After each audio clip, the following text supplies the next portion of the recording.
Alrighty, hey everybody, Rochelle and Rob here. We're back at the hotel from day 3 of the PRI show. It was quite a show, a lot of really cool stuff. What do you think? I thought it was really good. We made a lot of connections, and I connected with some people that I connected with last year.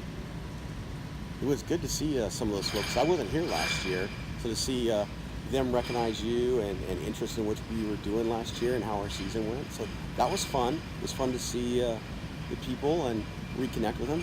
What was the best part of the show for you? What was the funnest? I think one thing that I really liked was Max had a drawing, and I got to choose the winner after I drew 6 names. Yeah, day 2, that was kind of cool. Yeah. It seemed like everyone was having a lot of fun with it. Yeah. Especially what they had to. You had to be present to win. Yeah. And you drew 6 numbers, something like that. Yeah, 6 numbers. 6 numbers. So it was kind of a build up there, and then they had quite a crowd. You know, I was surprised by the amount of people, and I think that was the only booth that I knew of that was having daily drawings per se. Yeah, I didn't see any others that had daily drawings. Yeah. For me, being the first time at the show, it was. I knew this was going to happen. It was a major wow factor. I was just like stunned, and I think you knew that I was going to be stunned too. So. Yeah, I was prepared for it, and I just had to keep telling him, keep walking, and Booth would say, no, stop. I was like, nope, keep walking. Yeah, I got distracted, pretty much like, oh, shiny, something really cool, right? Something that doesn't even pertain to our style of racing, because it's just every style of racing at this show. But nevertheless, being a gearhead, it's just, there's so much to look at. It's overwhelming. What do you think? I just had to contain you. Yeah, just continue. The first day went by really quick. Yeah, the first day went faster than last year for me, even, I think, because I had to, contain him and tell him which booths to go to, because we split off a little bit more on day 1. Then day 2, we regrouped and did more booths together, but I knew day 1 he would just need to go and look at all the shiny things, and I could go do what I needed to do. Yeah, that's true. I mean, I felt like on day 2, I was more focused on, I know we had a hit list of where we wanted to go and what we wanted to do. I felt I was able to, at that point, ask more intelligent questions, because I didn't know what to expect. So we came back into day 1, did a little research, got build sheets on our engines, so we knew what kind of lifters and springs we had. So that's something we got to replace this year. So you go back to the manufacturers, who are just a wealth of knowledge. It's really interesting to talk to the engineers and the sales guy, especially when you know what you are using. Yeah. So, and then you talked to Racepak again? Yeah, I talked to Racepak. We're getting a Racepak Sportsman data logger this year. That way we can keep track of all of the data in all of our runs when we're running Super Pro and Super Com. Yeah, and I can totally geek out on the data like I did with the juniors. I like downloading that stuff and looking at all the graphs. Yeah, he can geek out again. Yeah, geek out. That's kind of fun. And then Racing Electronics, and I got some ear molds to protect my ears when I'm in the dragster, and we're also looking at possibly getting 2-way communications this year. Yeah, so you had those ear molds made with speakers in them. Yeah. So when we look at those radios, what was the name of the gal out there? Kara, she was very, very friendly and very helpful. And very knowledgeable about radios, and knew exactly what we needed for our application. Right.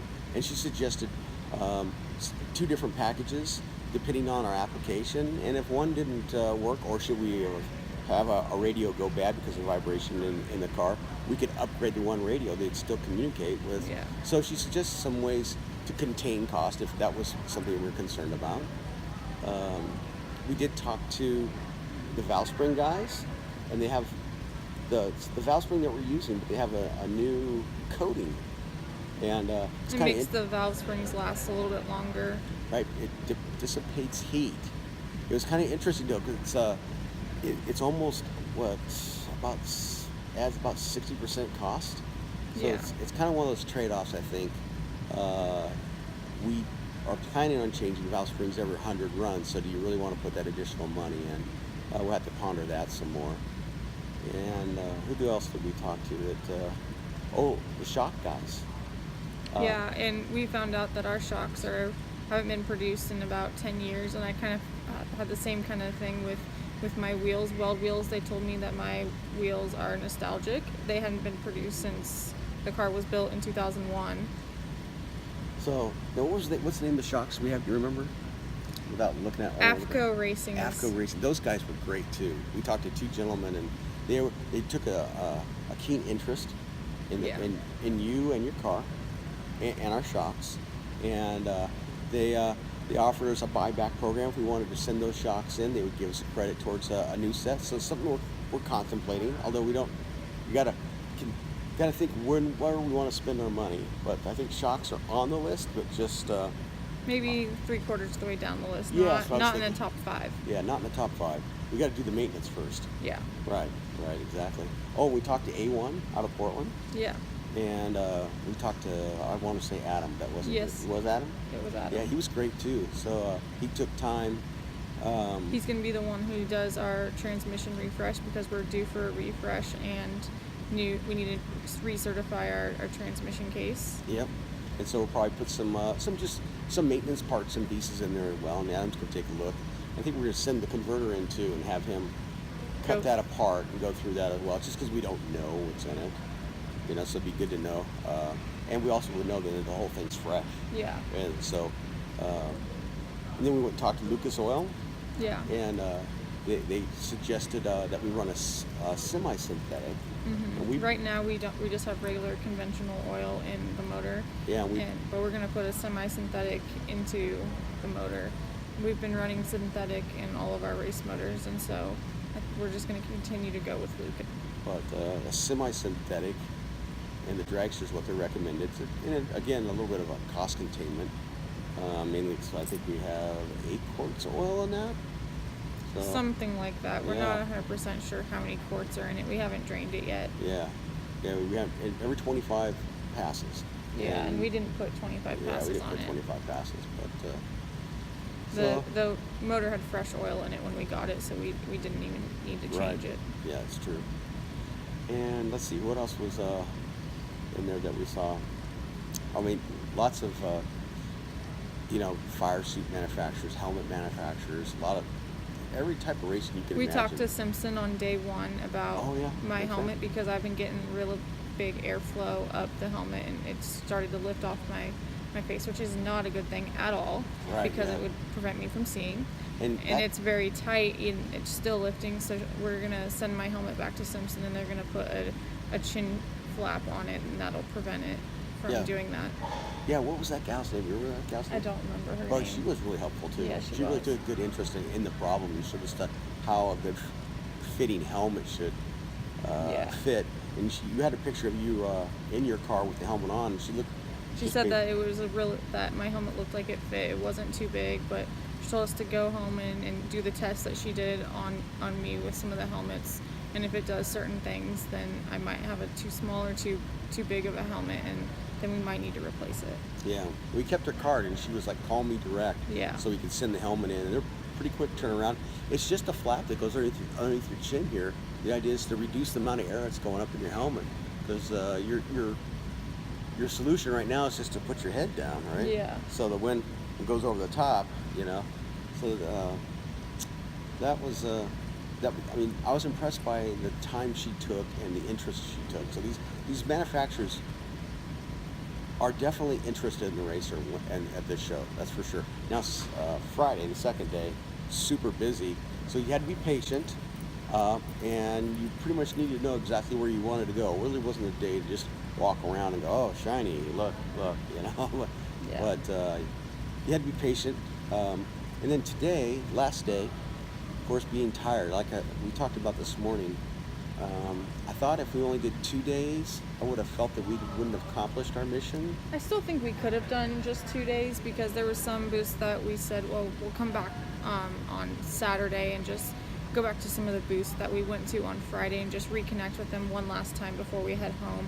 And so maybe if we would have done that, we could have done that on Friday. But I mean, some of these manufacturers on Saturday gave us a couple deals that we might be able to utilize, and maybe if we would have come back yesterday, we might not have gotten those. So yeah, that's true. So coming back on Saturday could be a very good thing for us. Yeah, and I felt we only needed a half day. Yeah. We were pretty much done, I think, physically and I guess intellectually. By lunch, we were like, we're ready.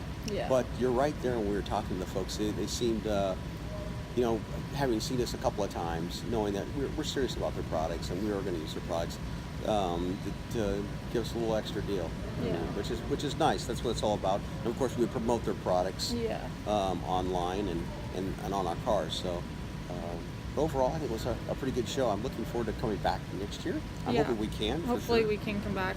Yeah, I feel we'll more. plan for it again and make sure that we can come back and reconnect with all the manufacturers and dealers that we dealt with this year. Yeah, I think that's a really good thing, and give them feedback on their products. Yeah. You know, because I know Simpson they were truly interested in your feedback in regards to your helmet. Yeah. So I think that's about it from here, right? Yeah, we're heading to the airport in the next hour or so, and then we'll get back to Portland at about 10 o'clock and head home to Eugene, and we should be home somewhere around 12 a.m. and 1 a.m. Yeah, it's gonna make a long day. But at least we have Sunday, and we don't have to go to work tomorrow. Yeah, we gotta get a Christmas tree. Yeah, we're going to get a Christmas tree tomorrow. And we can't get it at Jerry's. No. We gotta go get a real one. Yeah, can't go to Jerry's, can't go to Madison's. Probably going to go to the Forest. We gotta go cut down a real one. That's the mission. Yep. If you haven't ever been out to this show and you're a gearhead like us, I cannot recommend it enough. It'd have a chance. So I'm glad that we got the chance. Yeah. It's a heck of a way to connect with people, but not only that, but with fellow racers. Yeah. We went out dinner last night with some sprint car racers. racers from California that I'd connect with last year, and I just ran into a lot of people that I connected with last year, and so it was just good to see them again and connect again. Yeah, most definitely. So, alrighty, well we're gonna hit the airport, go through our trip home. So I guess next time that you hear from Rochelle, we'll be back in Eugene, Oregon. Take care. Have a nice day, guys.